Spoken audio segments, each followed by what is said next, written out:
Hello, SVUE students. It is the week of February 22nd. Please stand for the Pledge of Allegiance. I pledge allegiance to the flag of the United States of America and to the republic for which it stands, one nation, under God, indivisible, with liberty and justice for all. Now it's time for the Avid Spartan Pledge. I am an avid Spartan, always prepared for the day, very respectful to all that come my way, intentionally safe and determined to exceed. I am an avid Spartan, and today I will succeed. Avid Job Highlight. This week's Avid Job Highlight is what I'm doing right now. We are talking about broadcasters. Broadcasters help report news stories and typically focus on one entertainment medium, such as radio or television. Job tasks can include production design, writing and directing news stories, performing voiceovers, or anchoring a news broadcast. Travel might be required, and facing deadlines can become a common stressor in this fast-paced profession. Situations in the news can change rapidly and unexpectedly, so broadcasters need to work well under pressure. The difference between a broadcaster and a journalist is that a broadcaster deals with the business and production side of things. The degrees that will help you become a broadcaster are a bachelor's degree in broadcasting, communications, or journalism. The skills you will need to be a broadcaster are communication skills, interpersonal skills, the ability to work with others, able to maintain fairness, persistence, and endurance, and the ability to use a variety of software programs to write stories and conduct research.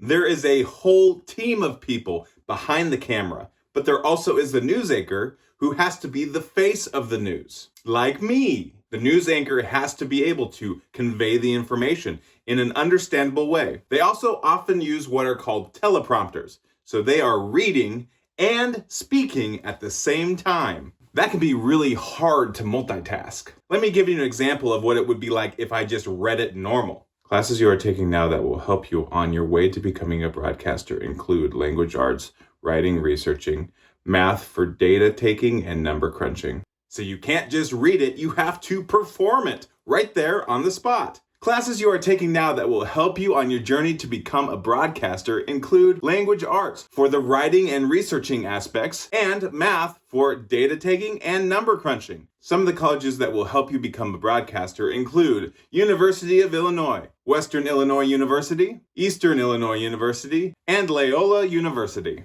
Here's a broadcasting joke for you. Why can't a fish be a news broadcaster? Because they cannot be live on air. Black History Facts. Thurgood Marshall was the first African American ever appointed to the U.S. Supreme Court. He was appointed by President Lyndon B. Johnson and served on the court from 1967 to 1991. We learned a few weeks ago about the difficulty of becoming a judge, much less becoming a Supreme Court judge. You should be proud of these heroes all year long, not just in February. Speaking of change, I just want to say welcome back to all those students who are in the building. I am sure you are happy to be back. Please remember to keep your mask on and stay social distance. The last thing we want to happen is for everyone to have to go home because we weren't following the rules. You might think that rules aren't cool, but these rules help keep you in school. Wow, I just came up with that. I'm a rhyming master. Time for the special day of the week. On the fourth Friday in February, we celebrate National Skip the Straw Day. This year, it falls on February 26th. We owe our straw skipping celebrations to a group of young activists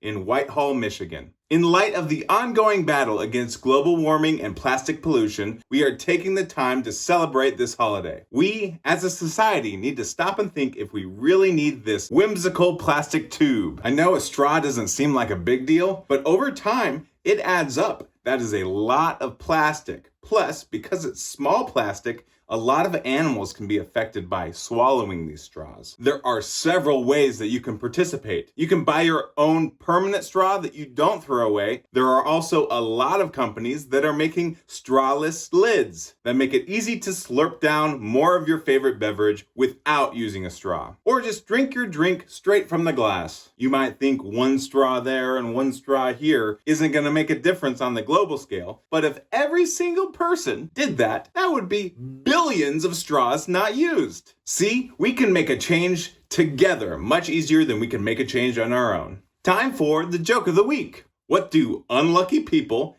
and miniature horses have in common? They both get the short straw.